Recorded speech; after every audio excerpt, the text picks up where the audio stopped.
ये खबर KR मंगलम university द्वारा प्रस्तुत की गई है। जब भी दुनिया की सबसे बेस्ट यूनिवर्सिटीज या वर्ल्ड क्लास एजुकेशन की बात आती है तो हमारे दिमाग में सबसे पहला नाम किसका आता है? जाहिर है अमेरिका का। हार्वर्ड, MIT और स्टैनफोर्ड जैसी यूनिवर्सिटीज को हम हमेशा नंबर 1 मानते आए हैं। लेकिन दोस्तों, अब वक्त बदल चुका है। साइंटिफिक रिसर्च और इनोवेशन की दुनिया में एक ऐसा भूचाल आया है जिसने अमेरिका के घमंड को चूर चूर कर दिया है। नमस्कार दोस्तों, मेरा नाम है मोनाली पांडे और आप देख रहे हैं जागरण जोश। हाल ही में जारी हुई दुनिया की सबसे प्रतिष्ठित नेचर इंडेक्स 2026 रिसर्च लीडर्स की रैंकिंग ने पूरी दुनिया को चौंका दिया है। इस रैंकिंग में अमेरिका बुरी तरह पिछड़ गया है और टॉप 10 में से 9 पायदानों पर चीन ने कब्जा कर लिया है। यहाँ तक कि दुनिया की सबसे मशहूर हार्वर्ड यूनिवर्सिटी भी अब नंबर 1 पर नहीं रही। आखिर ट्रम्प सरकार की किन नीतियों ने अमेरिका को इस गड्ढे में ढकेला और चीन ने कैसे ये बाजी मारी, अगले कुछ मिनट में हम इस मामले को बेहद ही आसान भाषा में समझने की कोशिश करेंगे।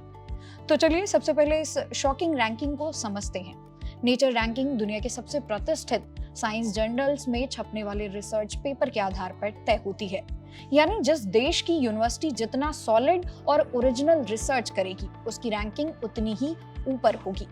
इस बार की रेस में चीन की जेजियांग यूनिवर्सिटी ने 1276.85 का शानदार स्कोर हासिल करके दुनिया में पहला स्थान झटका है। वहीं बरसों से राज करने वाली अमेरिका की हार्वर्ड यूनिवर्सिटी 1259.01 के स्कोर के साथ दूसरे नंबर पर खिसक गई। लेकिन हैरान करने वाली बात सिर्फ ये नहीं है। जब आप टॉप 10 की लिस्ट देखेंगे तो आपकी आंखें फटी की फटी रह जाएंगी। इस लिस्ट में हार्वर्ड को छोड़कर बाकी की सभी 9 यूनिवर्सिटीज अकेले चीन की हैं। सिंघुआ, शंघाई, जियाओ टोंग, पेकिंग और फुडान जैसी चीनी यूनिवर्सिटीज ने पूरे लिस्ट में एक तरफा कब्जा कर लिया है। यह इस बात का सबूत है कि अब ग्लोबल रिसर्च का केंद्र पश्चिम से खिसककर पूर्व यानी कि एशिया की तरफ आ चुका है। अब सवाल उठता है कि महाशक्ति कहा जाने वाला अमेरिका इस रेस में पिछड़ कैसे गया? तो दोस्तों, इसके पीछे है राष्ट्रपति डोनाल्ड ट्रंप की नीतियां, जो अमेरिका के रिसर्च सेक्टर के लिए आत्मघाती साबित हो रही हैं। ट्रंप सरकार ने सत्ता में आते ही साइंटिफिक रिसर्च और बड़ी-बड़ी यूनिवर्सिटीज की फंडिंग में भारी कटौती करना शुरू कर दिया। अमेरिका के नेशनल साइंस फाउंडेशन की फंडिंग को सीधे 30% कम कर दिया गया। इतना ही नहीं, अमेरिकी संसद में एक प्रस्ताव रखा गया कि इसमें साइंटिफिक रिसर्च के बजट में सीधे $44 अरब की कटौती की मांग की गई। अब आप खुद सोचिए, जब रिसर्च के लिए पैसा ही नहीं मिलेगा, लैब के लिए फंड ही नहीं होगा, तो नए आविष्कार आखिरकार कैसे होंगे? ट्रम्प की इसी फंडिंग कट नीति ने अमेरिका को रिसर्च की दुनिया में पीछे धकेल दिया है। अब दूसरी तरफ देखिए चीन को, जिसने इस मौके का पूरा फायदा उठाया। जहां अमेरिका अपने पैर पीछे खींच रहा था, वहीं चीन की सरकार ने साइंस और इनोवेशन के बजट को हर साल 10% की रफ्तार से बढ़ाने का बड़ा दांव खेल दिया। साल 2026 में चीन की सरकार ने साइंस और टेक्नोलॉजी के विकास के लिए केंद्रीय बजट से लगभग $62 अरब आवंटित किए हैं, जो पिछले साल से 10% ज्यादा है। वहीं बेसिक रिसर्च के फंड में तो 16.3% की भारी बढ़ोतरी की गई।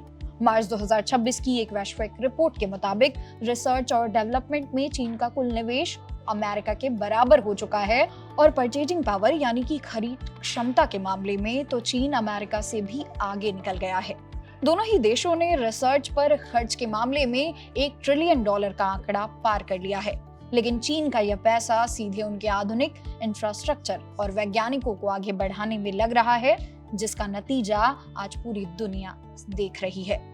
तो दोस्तों, इस पूरी रिपोर्ट का सार यही है कि कोई भी देश सिर्फ अपने पुराने नाम या रुतबे के दम पर हमेशा नंबर 1 नहीं रह सकता। आज के दौर में जो देश एजुकेशन, साइंस और रिसर्च में इन्वेस्ट करेगा, वही दुनिया पर राज करेगा। चीन की इस तरक्की ने अमेरिका के लिए एक बहुत बड़ा अलार्म बजा दिया है।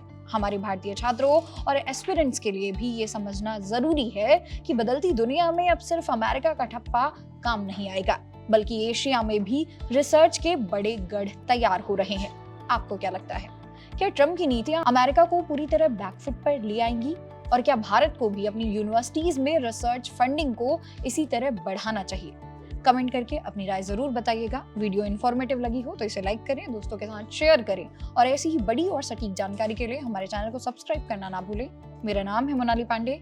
मिलते हैं अगली वीडियो में, तब तक के लिए अपना ख्याल रखिए, सीखते रहिए।